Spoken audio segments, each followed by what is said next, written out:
ሻሎም ሻሎም ቅዱሳን ከገናናው ከአብ ከጌታም ከኢየሱስ ክርስቶስ ጸጋና ሰላም ለሁላችን ይሁን። ይህ ሪቪሌሽን ኦፍ ጋድ የተሰኘው የዩቲዩብ ቻናላችን።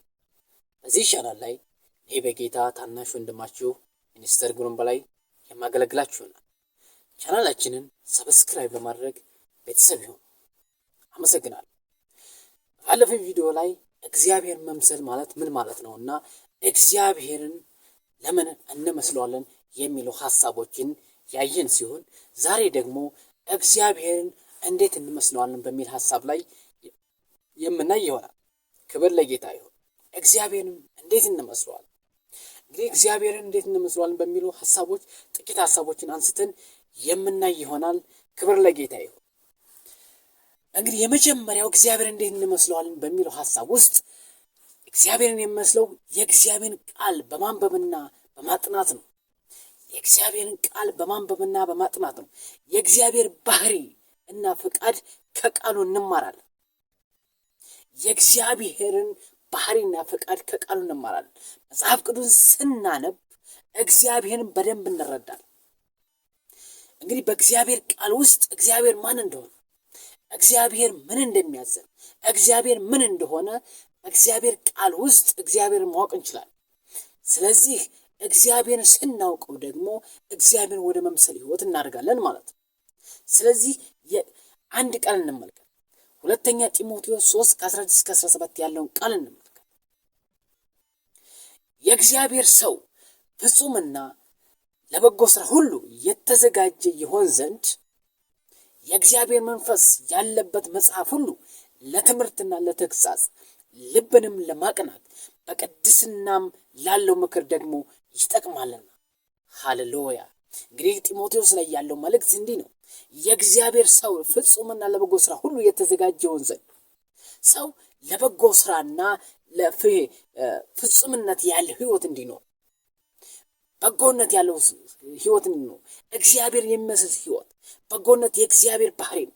ስለዚህ በበጎነት ህይወት ያለው በሰው ህይወት ውስጥ እንዲንጸባረቅ ምን ያስፈልገዋል? ይህ የእግዚአብሔር መንፈስ ያለበት መጽሐፍ ያስፈልገዋል። ማንኛውም መጽሐፍ አይደለም። የትኛውም መጽሐፍ አይደለም። የእግዚአብሔር መንፈስ ያለበት መጽሐፍ፣ ልብ ወለድ አይደለም፣ ታሪክ አይደለም። የእግዚአብሔር መንፈስ ያለበት መጽሐፍ። ይህ መጽሐፍ የእግዚአብሔር መንፈስ ያለበት መጽሐፍ እንደ ማንኛውም መጽሐፍ በመጠጥ ኃይል በተለያዩ በስሜት የተነሳሱ የጻፉት መጽሐፍ ሳይሆን የእግዚአብሔር መንፈስ ምሪት ያለበት መጽሐፍ ነው።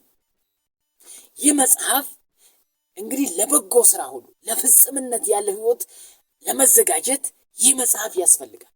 የእግዚአብሔር መንፈስ ያለበት መጽሐፍ ሁሉ ለትምህርት፣ ለተግሣጽ፣ ልብንም ለማቅናት፣ ሰዎችን ለማስተማር ይህ መጽሐፍ ያስፈልጋል። ለምን? የእግዚአብሔር መንፈስ ስላለበት።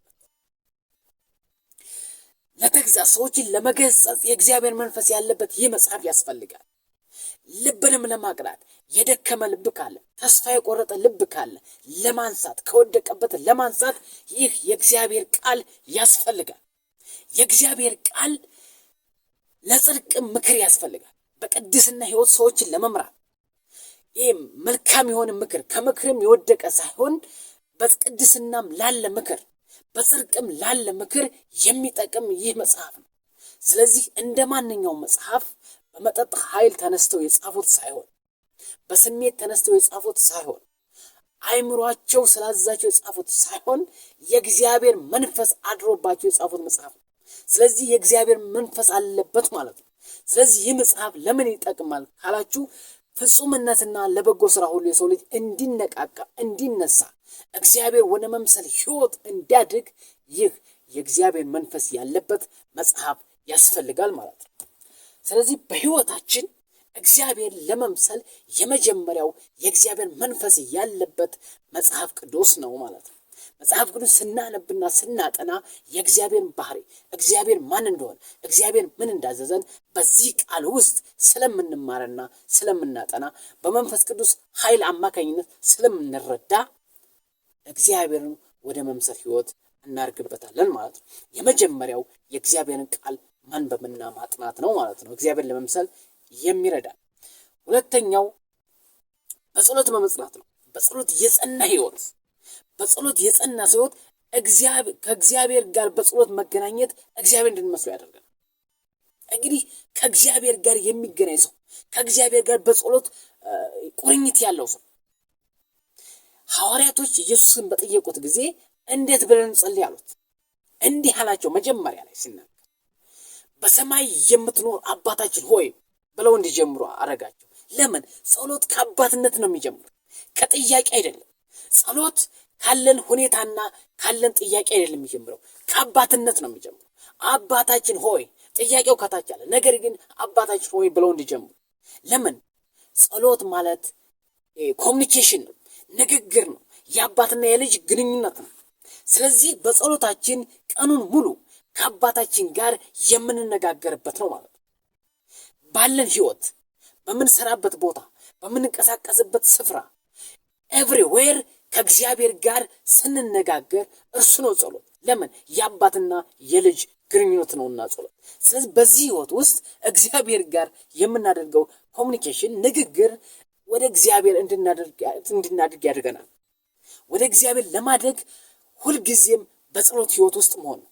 መንበርከክ አይደለም። ሁልጊዜ መንበርከክ ብቻ ሳይሆን እግዚአብሔርን በህይወታችን ማሰብ፣ የእግዚአብሔር ህይወት በውስጣችን ፍሎ ሲያደርግ እንዲሰማን ሁልጊዜ ኮሚኒኬት ማለት ነው። ስለዚህ ጥያቄ እንኳ ቢኖረን አባትነት ህይወት ነው የሚቀርም። ስለዚህ ጥያቄያችንን እንጠይቃለን፣ ነገር ግን ሙሉ ቀን ጥያቄያችንን እንጠይቃለን። የአባትና የልጅ ግንኙነት ግን የማያቋርጥ ኮሚኒኬሽን። ይህን ጸሎት ሲኖረን ከእግዚአብሔር ጋር ወደ እግዚአብሔር እናደርጋለን ማለት ነው። በጸሎቱ ኃይል እንቀበላለን። ከእግዚአብሔር በምንገናኝበት ጊዜ፣ በዛ ኮሚኒኬሽን ጊዜ ከእግዚአብሔር ኃይል እንቀበላለን።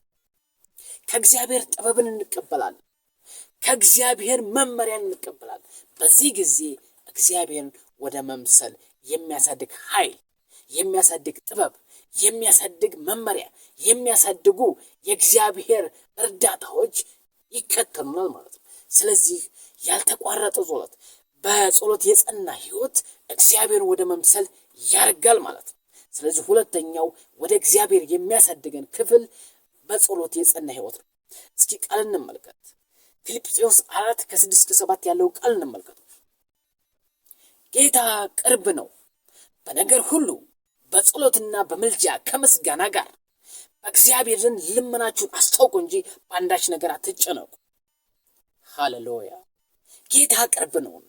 ጌታ ከስትንፋሳችሁ የቀረበ ነው፣ ከስትንፋሳችን የቀረበ ነው። ስለዚህ ለእግዚአብሔር ሁሉን ነገር ስንነግረው፣ ጸሎታችን ስንናገር፣ መልጃችን ስንናገር ከምስጋና ጋር ይሁን። ሃሌሉያ! ነገሩ እንዳለ ሆኖ፣ ሁኔታው እንዳለ ሆኖ ከምስጋና ጋር ልመናችሁን አስታውቁ እንጂ በአንዳች ነገር አትጨነቁ። ለእግዚአብሔር በምስጋና ነገሮቻችሁን ስጡት፣ ነገር ግን አትጨነቁ። ቁጥር 7 ላይም እንዲህ ይላል፣ አእምሮን ሁሉ የሚያልፍ የእግዚአብሔር ሰላም ልባችሁን፣ አሳባችሁን በክርስቶስ ኢየሱስ ይጠብቃልና። ሃሌሉያ! በምስጋና ምን ልመናችንና ጸሎታችን ወደ እግዚአብሔር ስናደርስ፣ ሃሌሉያ! ጥሩ መዓዛ ያለው ምስጋና፣ ሃሌሉያ! ነገሮቻችን ሁሉ ለእግዚአብሔር ስናቀርብ በጥሩ መዓዛ ያለው ይህ በምስጋና የታወደ፣ ሃሌሉያ! ለእግዚአብሔር ስናቀርብ ይህን ጊዜ አእምሮን ሁሉ የሚያልፍ በክርስቶስ ኢየሱስ እግዚአብሔር ልቦናችን ሁሉ ይጠብቃል። ስለዚህ የእግዚአብሔር ሰላም፣ የእግዚአብሔር ፍቅር፣ የእግዚአብሔር ኃይል በሕይወታችን ይላል ያልፋል። አእምሮን ሁሉ የሚያልፍ በክርስቶስ ኢየሱስ ያለ ነገር ሁሉ በሕይወታችን ያልፋል። ሃሌሉያ! የእግዚአብሔር ሰላም ልባችን ሁሉ በክርስቶስ ኢየሱስ ይጠብቃልና። ክብር ለጌታ ይሁን። ስለዚህ በጸሎት የጸና ሰው እግዚአብሔር ለመምሰል እርምጃው የቀጠለ እና የተስተካከለ ነው ማለት ነው። ስለዚህ እግዚአብሔር ለመምሰል ሁለተኛው በጸሎት የጸና ህይወት ያስፈልገናል ማለት ነው።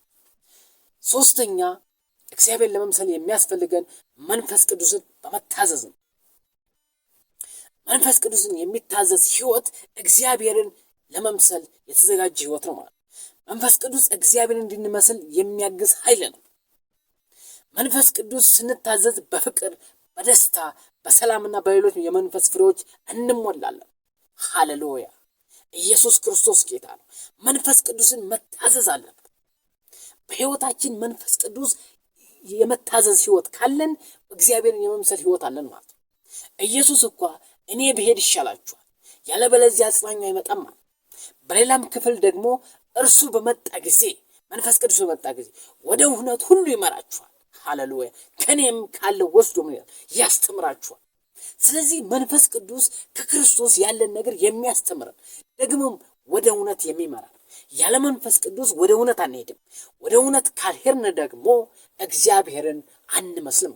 ስለዚህ ክርስቶስ በሕይወታችን የሚያግዝና የሚረዳ ወደ ክርስቶስ ሕይወት የሚያስጠጋና ወደ ክርስቶስ ሕይወት ከፍ የሚያደርግ መንፈስ ቅዱስን ሰጥቶናል። ስለዚህ መንፈስ ቅዱስ በሕይወታችን መጥፎ ነገር ስናደርግ የሚገስጽ፣ በሕይወታችን ወደ እውነት የሚመራ፣ ትክክል አይደለም የሚል። ስለዚህ መንፈስ ቅዱስ በሚናገር ጊዜ የምንሰማ ከሆነ እግዚአብሔርን ወደ መምሰል ሕይወት እናደርጋለን ማለት ነው። ወንጌልን ለመስበክ እንኳ ኢየሱስ ሲናገር መንፈስ ቅዱስ እስክትቀበሉ ድረስ በኢየሩሳሌም ተቀመጡ አለ። ነገር ግን መንፈስ ቅዱስ በመጣ ጊዜ በኢየሩሳሌም፣ በይሁዳ፣ በሰማርያ እስከ ምድር ዳርቻ ሁሉ ወንጌልን ሰብካላችኋል። ለወንጌል ለስብከት እንኳ መንፈስ ቅዱስ አስፈለገ፣ ለስብከት። ስለዚህ ኢየሱስ ክርስቶስ ያድናል ብሎ ለመናገር እንኳ መንፈስ ቅዱስ ኃይል አስፈልጋቸው። እንዴት እግዚአብሔር ለመምሰልማ አብልጦ ያስፈልጋል። ለመናገር የመንፈስ ቅዱስ ኃይል ካስፈለገ እግዚአብሔርን ለመምሰልማ የበለጠ ያስፈልገናል። ስለዚህ በሕይወታችን መንፈስ ቅዱስን መታዘዝ እግዚአብሔርን ለመምሰል የሚያግዘንና የሚረዳን ዋና ነገር ነው። ስለዚህ ሶስተኛ ይህን ስንመለከት፣ ስለዚህ መንፈስ ቅዱስን በምንመለከትበት ጊዜ መንፈስ ቅዱስ በሕይወታችን ሲናገር ከሰማነው ገላትያን 5 ላይ ያሉ የመንፈስ ፍሬ የሚላቸውን ፍቅር፣ ሰላም፣ ትዕግስት፣ ቸርነት፣ በጎነት፣ እምነት፣ የዋህነት፣ ራስን መግዛት እንደነዚህ ያሉት ሁሉ ሕይወታችን ይከተሉናል ማለት ነው። ስለዚህ ገላትያ ላይ ያሉት የነዚህ የመንፈስ ፍሬ የሚባሉት ነገሮች መንፈስ ቅዱስን ስንሰማና ስንታዘዝ በሕይወታችን ይገለጣሉ።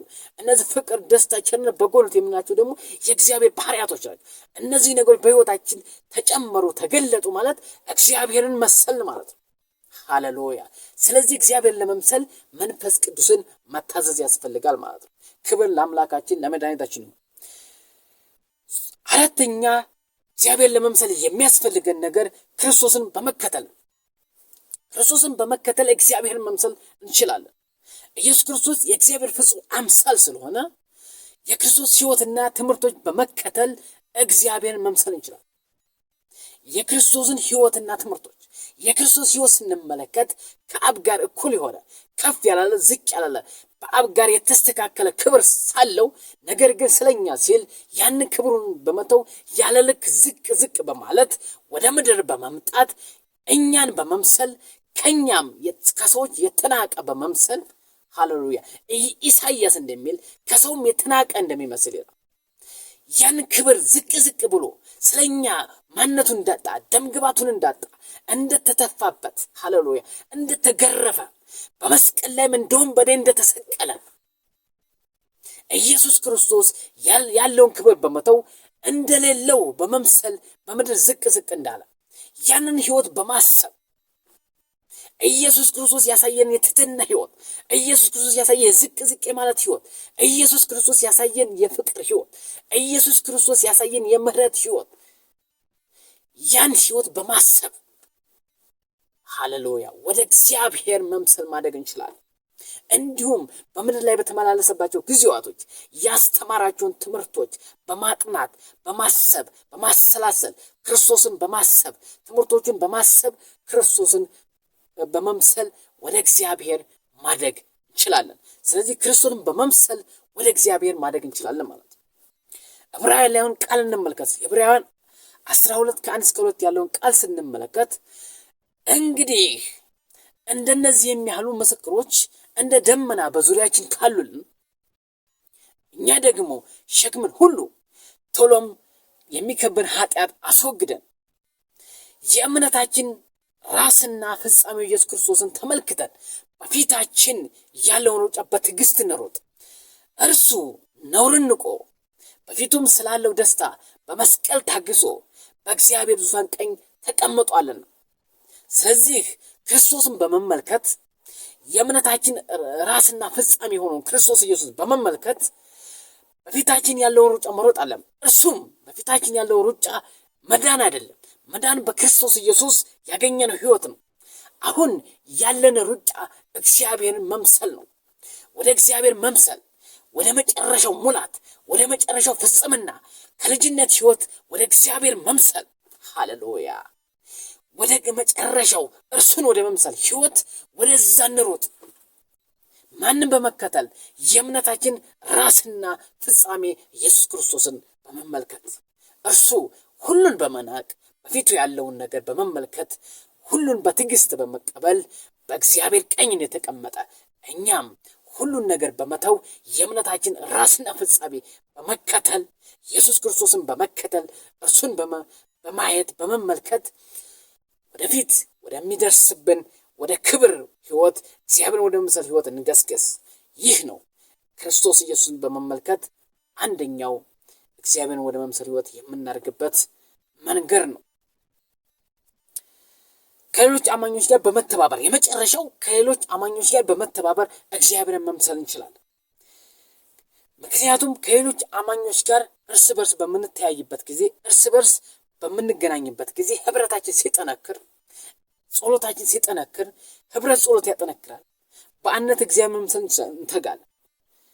ዕብራውያን 10 ላይ እንዲህ ይላል፣ ለፍቅርና ለመልካም ሥራ እንድንነቃቃ እርስ በርሳችን እንተያይ፣ በአንዳንዶች ዘንድ ልማድ እንደሆነ መሰብሰባችን አንተው፣ እርስ በርሳችን እንመካከር እንጂ ይልቁንም ቀኑ ሲቀርብ እያያችሁ አብልጣችሁ ይህን አድርጉ። ስለዚህ ለፍቅርና ለመልካም ሥራ እንድንነቃቃ እርስ በርሳችን እንተያይ። ስለዚህ ህብረት እርስ በርሳችን እንድንተያይ ያደርገናል።